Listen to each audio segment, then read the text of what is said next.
It was the fourth quarter in the Eagles' wild card game against the Packers when a national television audience saw something it's never seen before. A player reading a book on the bench.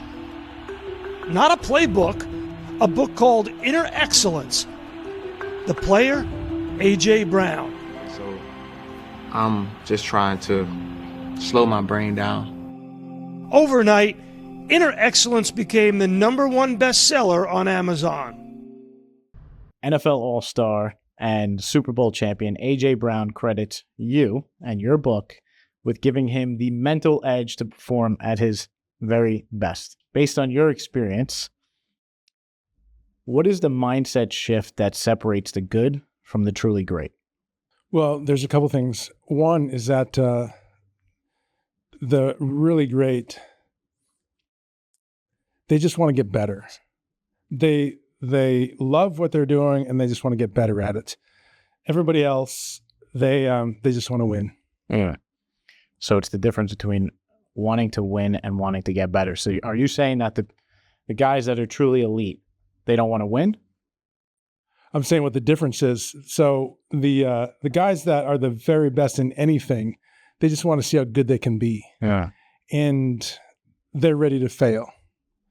Someone may not say that, but I mean, even if you look at Tom Brady, like he talks about building this plan that you need to be ready to shift, constantly shift. Like what if you're fifth string at Notre Dame or something? So that's what the greatest have. They're willing to sacrifice, to fail, to do whatever it takes and keep adjusting. And why do you think your book resonated so much with A.J. Brown? Well, it's a very countercultural idea that everybody knows that. I think it's very common that, okay, to be great, you need to be present and focus on the process, not the result. But how do you do that? That's not really well understood. And Inner Excellence is about being selfless and therefore fearless. And A.J. Brown has a job where it's very dangerous. You know, you can get really hurt and it's scary. Going across the middle in the NFL is not for the faint of heart. Mm-hmm. And so he needs to find a way where he's not tentative, as does every receiver. And especially if you get hit hard going over the middle, that you don't, go a little softer the next time, because then you're never going to be great. And so he found, the book was helping him be centered and grounded, even between series. I want to talk more about the how to be present, because I think your book is filled with so many hows. But first, let's hit the rewind button. Take us back to the moment you decide to leave everything behind and go be alone in the desert. What is that Jim Murphy thinking? I always, since I was a little kid, I thought I was going to be a superstar. Well, of course, I thought it was going to be in the NFL or Major League Baseball. And so I had that dream and got drafted by the Cubs and played 5 years in the minors. And then I got injured and lost it. And so I was totally lost. Driving a truck for FedEx downtown Seattle, and just what am I going to do with my life, and no idea. And then I get asked to coach a high school baseball team, inner city Seattle, O'Day High School. Never considered coaching. And we went undefeated and just had the best time. And I just thought, I kind of had it slightly off. I wasn't destined to be a Major League Baseball superstar player. I was destined to be a Major League Baseball superstar manager. So then I came up with this long-term plan, this 10-year plan, get a master's in phys ed so I can get a job teaching PE and pay the bills, and then coach the high school team, win a championship, get a job in college, do the same, and then get a job in the pros. So I went to University of British Columbia and went there to do my master's degree, played football there, and started a baseball team there. And I became a personal trainer to pay for school, and I met this life coach. And so Kevin helped me realize and decide to kind of shift that 10-year plan to more of an immediate, let's go for a job in pro baseball right out of grad school by getting to know the people that can hire you. So I sent a snail mail letter to every major league manager and GM telling them I'm studying how to build a championship team. I'd like to interview you. And it had to be in person because the whole plan was I have to meet them, and then they'll remember me when I graduate. And so that's exactly what happened. I did 39 interviews and got a job at the Texas Rangers 2 weeks after graduation. Wow. But that turned out to be a box that I couldn't fit in, and I was devastated. I had what happens to a lot of people happened to me is I had a single story for my life. That story was, I need to be a major league superstar. I need to be rich and famous, make a lot of money, and have every guy want to be me and every girl want to be with me. And that's the only acceptable outcome. And so Jim Murphy, pro baseball player, was somebody in his mind, but really only if I had a good season. And if I didn't, then I was nobody still, even though I was a pro baseball player. And then I lost it. So then I was nobody in my mind. And then I became Jim Murphy, pro baseball coach with the Texas Rangers. Like, okay, I'm somebody again. But then that didn't work out. And so I left, and now I'm nobody again. And so it was this real emotional up and down. And then I get a call from Major League Baseball saying, would you be interested in coaching South Africa, being their hitting coach for the Olympic trials? So I fly to South Africa. It's a most incredible experience. I'm still friends with that team today, 25 years later.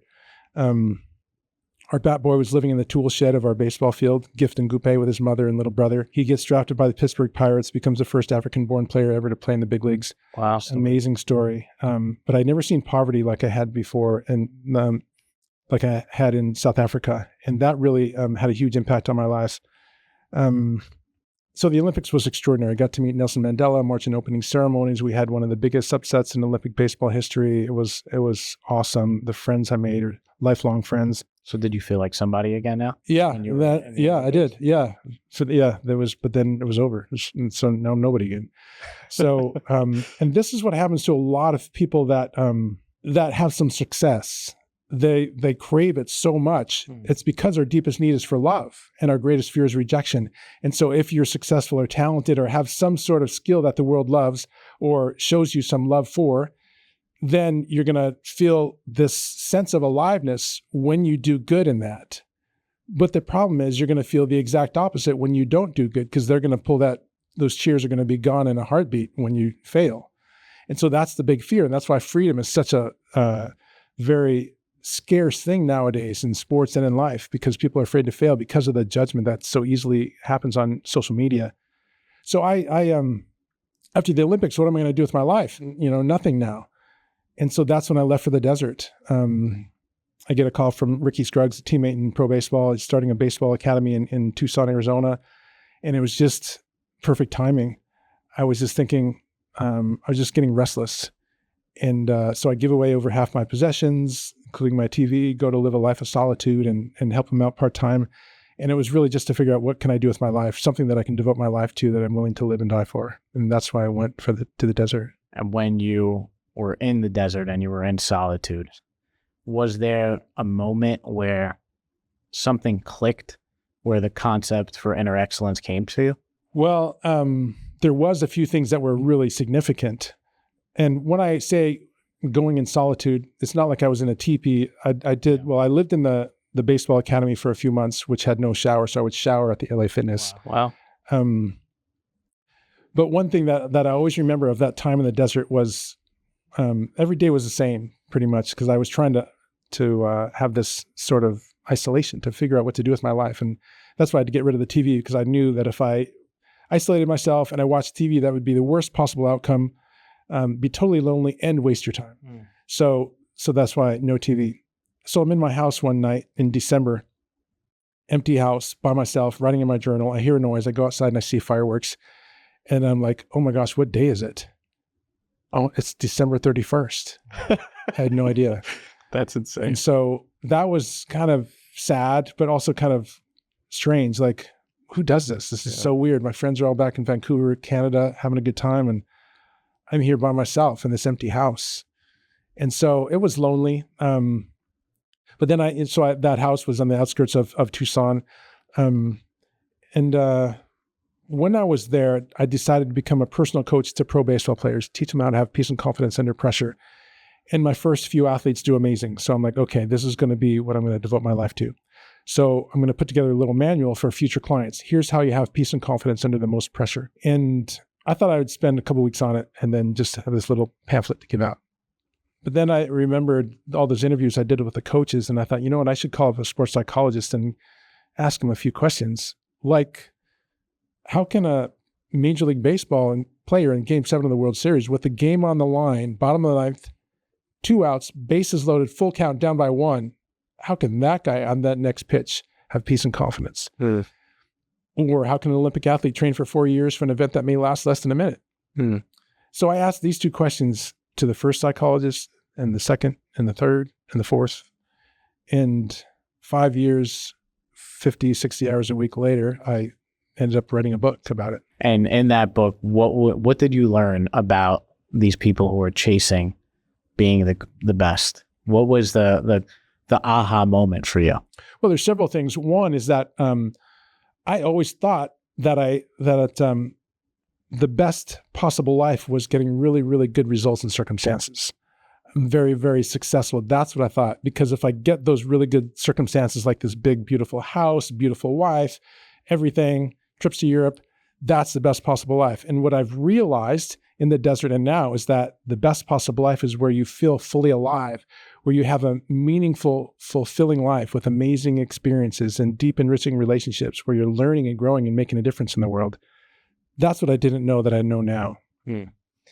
I feel like the theme of your story and your book is that self-centeredness is really the enemy that we all face. It's what's keeping us from peak performance. Yeah. And it's a really counterintuitive idea because we think the more we are obsessed with ourselves traditionally, at least I thought this a lot of times before reading your book, I thought, wait, this is strange. This doesn't really make sense. So to have peak performance, I need to let go of all of these things. And I feel like that's really the theme. Am I right in saying that? That's right.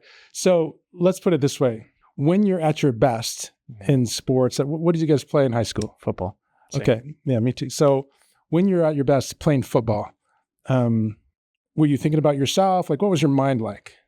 No, it was, I would say the best was always when I was just focused on the one play that I was in. So you're present to the moment. Present to the moment. You're not like, what are people thinking about me? Yeah. Hope this works out. Hope there's. I played center, but I also played kicker. And kicker was a very psychological game. Yeah.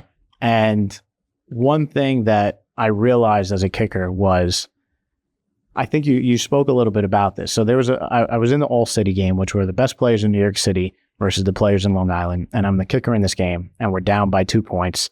And it's raining outside. And they put me on the field to kick a field goal. And it's at like the 40-yard line, which is kind of doable for me. But then we get a penalty and it goes back further. And I remember in my mind, I didn't have any pressure on me at all because I let go of all expectations of what everyone thought because it was raining. We just got a penalty. In my head, it was like, I just got to just do my best and kick the best. Yeah. And I ended up kicking it through. And when I was reading your book and I thought back to that story, it clicked for me on what you were saying. Yeah, that's exactly it. And so when you're at your very best, this is pretty universal. There's no concern for self. You're caught up in the moment. It's just like looking at great art. Whether it's looking at a piece of art on the wall, listening to music, a great book, or seeing the Grand Canyon, you're not thinking about self, right? You're connected to the moment. Yeah. It's completely selfless.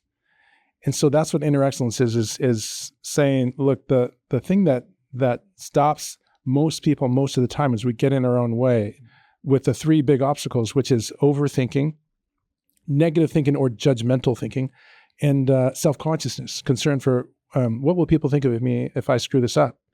And that's all comes from this self-referential self-centeredness that's inherent in human life. The ego, how do you define it? Yeah, so the ego is I define it as the part of the mind that's always threatened, always comparing, never satisfied. You have a quote in your book that I read and I said, wow, this sounds like me. You say, as an outfielder in the Chicago Cubs organization, my sense of worth and identity revolved around my performance, mostly my batting average. When I hit well, I walked tall and felt great. When I hit poorly, my shoulders slumped and my outlook was dark. Life was a roller coaster of emotions. I was a slave to results and it stifled my performance. I was afraid of failure and that fear kept putting my mind in the past and future. And I read that and I said, damn, because as creators and podcasters, I mean, I speak for myself. I'm always chasing those results, man. The viral hit, the big break, I'm always chasing them. And I find myself when there is a viral hit happening in that moment, I'm riding high. My head's tall. And when there isn't for a long time, the longer time that there isn't one, the lower I feel. And it's because I am living in that self-centered space. So how do we move away from it? Like, what are the strategies to moving away from that self-centeredness? Because I desperately need it. Well, it's the first thing is to think about, is that something that would be actually helpful for me? We got to make sure that we're clear on the benefits of it.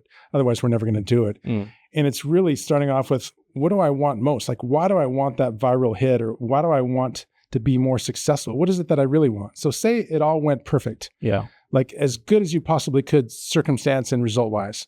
So now you're massive, even bigger superstars than you are now, and just making millions of dollars. Well, then what does that give you? And so that's what you want to think about. What does that, because Inner Excellence says, let's go for that directly. My answer to that would be a sense of pride, like I did it, like I proved to myself that I could do it, I think. So, and what would you say? Pose the question to me all the See, time. this is a hard thing. It's like, what is it that you really want? Why do you want this success? What is it that's going to give you? Say it works out perfectly and better than you could ever have dreamed of. I think that for me, what fuels me is impact. And I love when people tell me that because of something that I created, they have thought about their life differently and have improved it. That to me makes me feel alive, and I want to feel that more. Okay, so that's perfect. So this is a big step that I help people get to, is that basic idea is, I want to feel alive more often. Yeah. Yeah. And because that's not a clear thing for most people that are very talented, they haven't thought it through like that, like you have.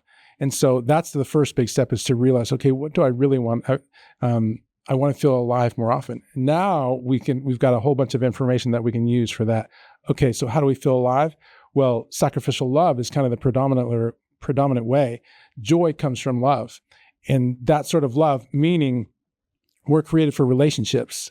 And if you want to optimize the human life, then that means optimizing the heart, training the heart to be wholehearted, so that when you're squeezed, you have inner strength and inner peace, and not fear and F-bombs.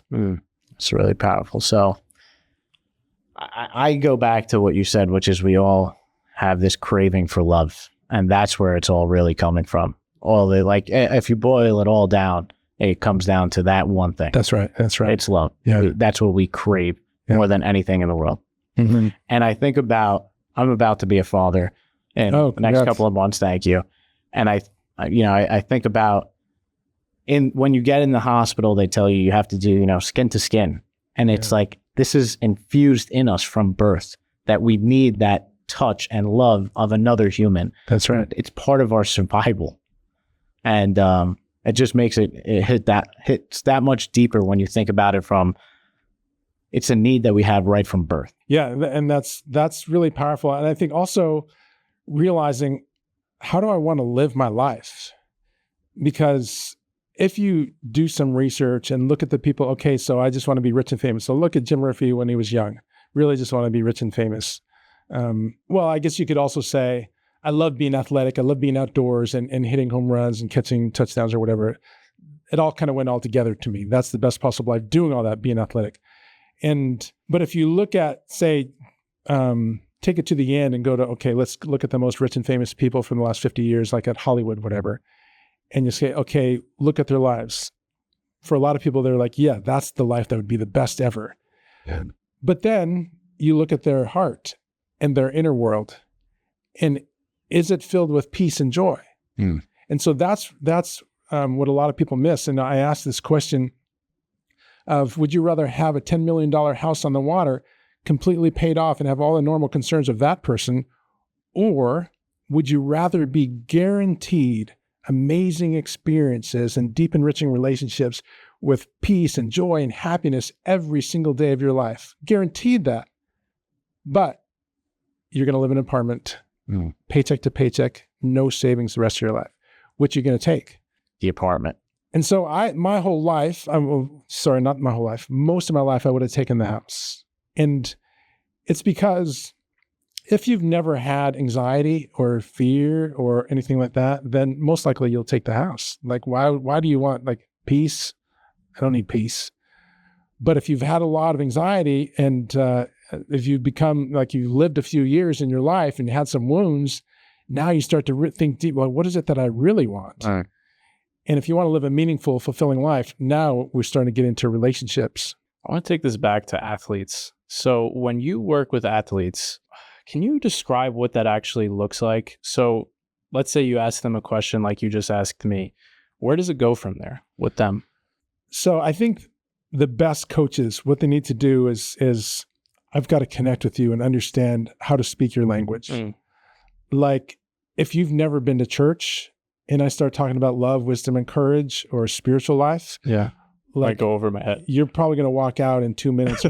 And so I need to know exactly where you're at and everything that you say and everything about you. I need to start to gauge that as soon as we meet so I can connect with you. And one of the first things that we're going to talk about is how you want to feel in your life. And because that's what we're going to do is most people are going to want to feel the same way. It doesn't matter if you're a violinist or a construction worker or a stay-at-home dad or a pro athlete. Most people are going to say, well, I want to feel calm and confident, have inner peace and have fun out there when I'm working, some form of that. Yeah. And so then I'll say, okay, well, when's the last time, has that ever happened for you? And you're like, oh yeah, last year when I was 17, I had this greatest performance ever. Tell me about that. And so I want them to recreate that and connect with that again, because that's what Inner Excellence is. We're going to connect with that feeling and that lifestyle and get that more and more often. And I'm going to show them how to get that, what adds to it, what takes away from it. And the greatest thing that takes away from it is the ego. Are there any tools or practical strategies or how-tos that can be applied to every scenario, or does it have to be contextual? Like, are there any strategies that apply to all of them? Well, I'm going to give you this. Let me give you the story first about mastering the ego. All right. So I had this pro golfer come to me one time, and she was really getting, like you talked about the longer field goal with a lot of adversity. You're able to be present because there's not a lot of expectations on a 50-yard field goal, but an extra point there is, right? Yeah. So kickers usually don't get mental blocks on 55-yard field goals, but they could on an extra point because of what if I miss? What will people think? Yeah. And so she was getting, she had a mental block on short putts. Like people don't get mental blocks on 50-foot putts. It's the 3-4 footers. Yeah. And so I said, here's what I want you to do. Every time you're practicing and there's people around, I want you to move the hole in your mind mentally to right on one side or the other of it. And so if the hole's here, I want you to move it 6 inches past left or right. So you're going to just burn the edge and on a 3-foot putt and in front of other people. And so it may look like, wow, she's a terrible putter. So because we need to get used to you not fearing what people think. So a week or two later, she calls me back and says, hey, that worked. And so I was like, oh, okay. So I came up with this new idea called the alternate target. And this time we're going to use this tool that targets the ego. And so it first came up again with golf because most of my first 10 to 20 years were with pro golfers. And so what we do is say you're teeing off and you're with people that you don't want to screw up. You don't want to shank it or hit it into the woods. And so you're feeling self-conscious. So that's when you realize, okay, do I want to continue to get mastered by my ego and live in anxiety and fear my whole life? Or do I want to master it? And so the way you do it is you pick a spot out of bounds, but you can't tell anybody. And so say there's woods to the left, you pick a tree in the middle of the woods, and then you're like, okay, I'm going to hit a big hook into that tree. And so you line up as you normally would, but then you hit this big hook way out of bounds and you can't tell anybody. And so then maybe some awkward silence and someone might say, oh, tee it up again. You're right. And then you just go, oh, I'm good. How's the family? And that's really hard to do. That is really Interesting. Wow. And so we're not just swinging away. It's not just screw around with your swing. We're doing the exact same thing. We're picking a target like you always do. And even in pro golf, they do alternate targets on purpose when they're approaching the green because they know the flag might be in a certain different part of the green on Sunday and Saturday. And so they actually do these regular targets where they move them. And so this is what we're doing as well. We're just picking a spot that you normally wouldn't pick, which is out of bounds, because now we're working on the ego. Wow. So it's intentionally failing to grow your comfort level with failing. Yeah. And yeah, exactly. Although it's not really failing. Yeah. Now we're going to see how close can you get to that tree, and then how well can you embrace the discomfort. Right. See, the biggest inhibitor to high performance and extraordinary life is the uncomfortable feelings. This is what holds people back more than anything. It's way more than their lack of skill.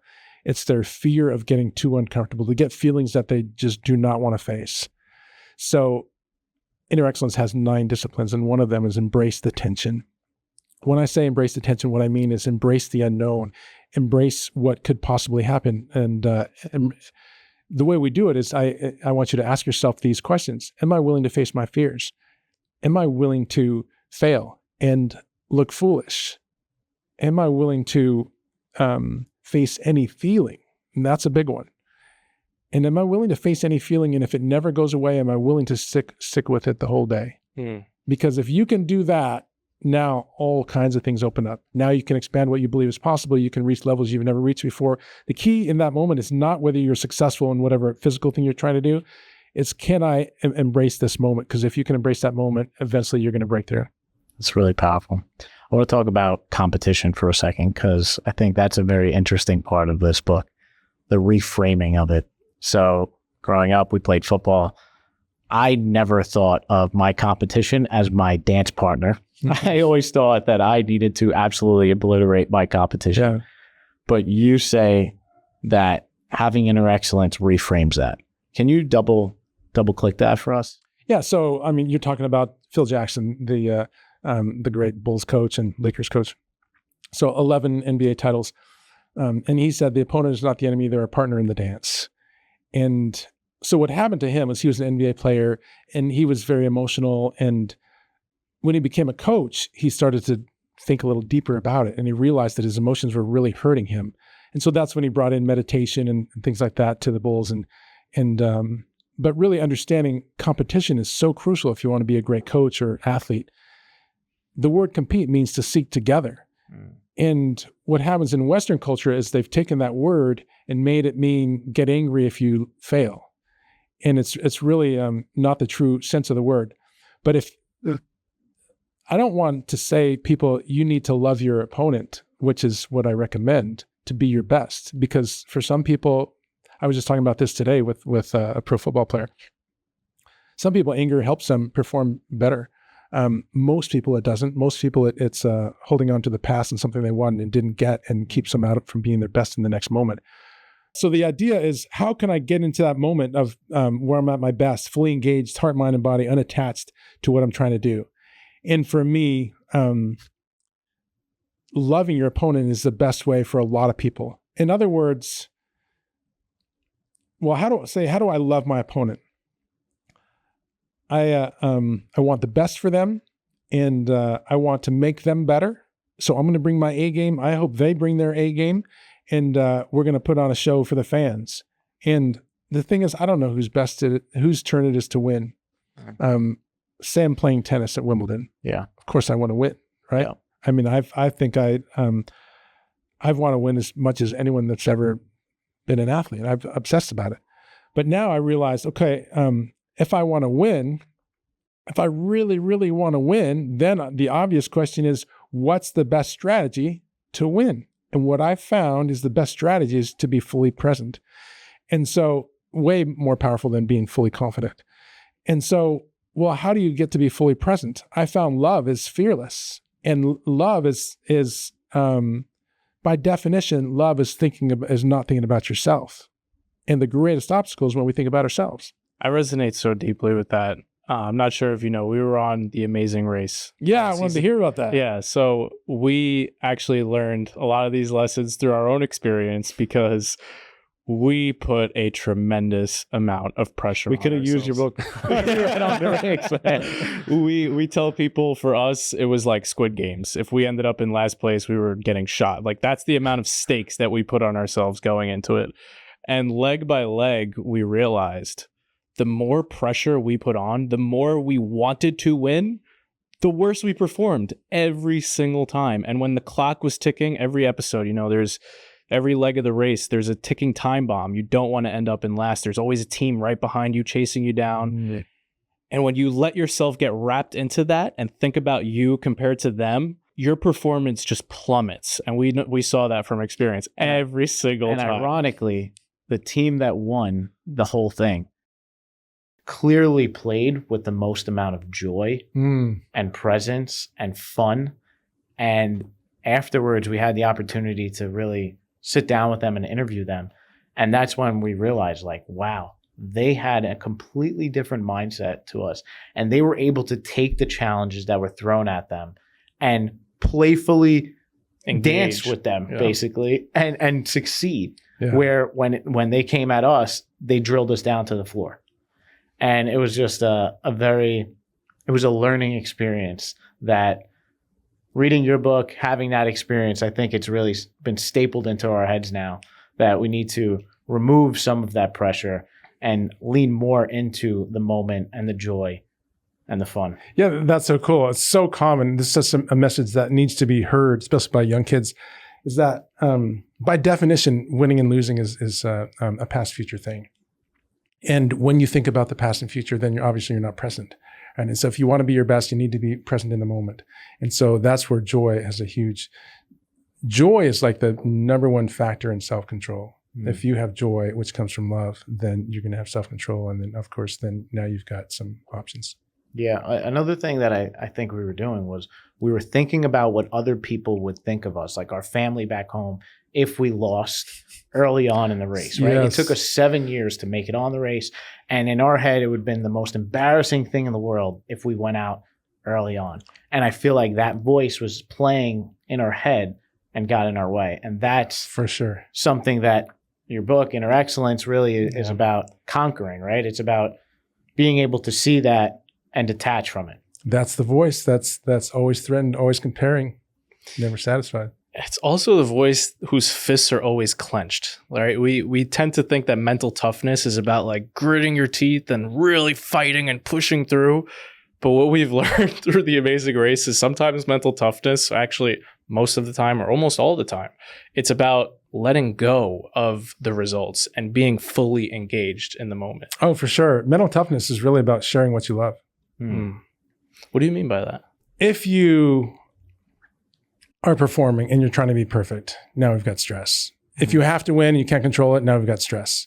But if you say, look, we're going to go out and do this amazing race and we're going to have fun together and just love the moment and do our best. And no matter what happens, we're going to enjoy it and be grateful. Now you guys are going to be much more poised. You're going to look mentally tough because your mind's not going to be going past future all the time like it was. You said like constantly thinking about, oh, what if?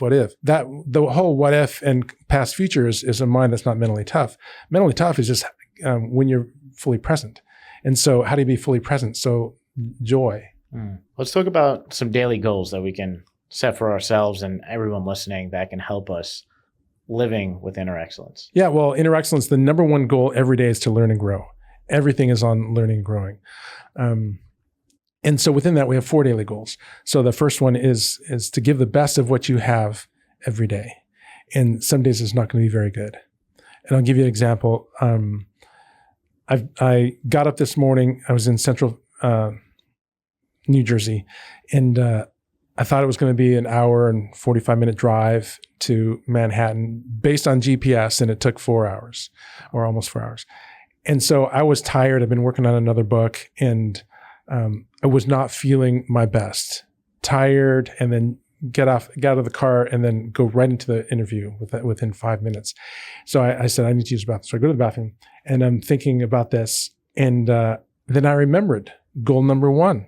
give the best of what you have. Some days it's only going to be 30 or 40%. And I said, we got a 30 or 40% day today. That was this morning. And I said, okay, well, let's do it. I'm just going to give the best of what I have. I'm not going to have all these expectations. It's got to be perfect.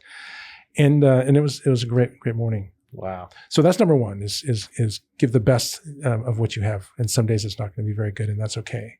Number two is to be present. There's no fear in the present moment. Fear is a self-centered future thing in general. And then number three is gratitude. Gratitude is directly linked to inner peace and inner strength. That's linked to mental toughness, and they're all linked to beauty. And then four is to focus on your routines and only what you can control. So those are the 4 daily goals. Wow. Those are super powerful and practical. And I think something that I'm going to remember now forever. Kind of want to get them tattooed. Just look at them every day. Let's see it. Yeah. So we're getting to the end here. And, something that's crazy with your story is proof of everything you actually wrote about. Because when you you surrendered to everything, and then this viral moment happened with AJ, and now your message is everywhere. It wasn't like you were trying to get that book into millions of people's hands. I'm sure you wanted it to get out there and that message to spread, but the way it happened with a sense of surrender, which is just like the beautiful cherry on top of this story. But one thing that we learned is that a few days after this viral moment with AJ, your mom passed away. And if she can see everything that's happened since, what do you think she would say to you? Wow. I mean, she was an amazing lady. Had a huge, huge impact on my life. The most gracious and loving person, disciplined that I've ever met. It's just thinking about her and her impact on my life is so incredible. I think it's really cool what's happened to me. But what's way, way cooler is what's happening with this message and people learning about selfless is fearless. And if your mom was here today, what would you want to say to her?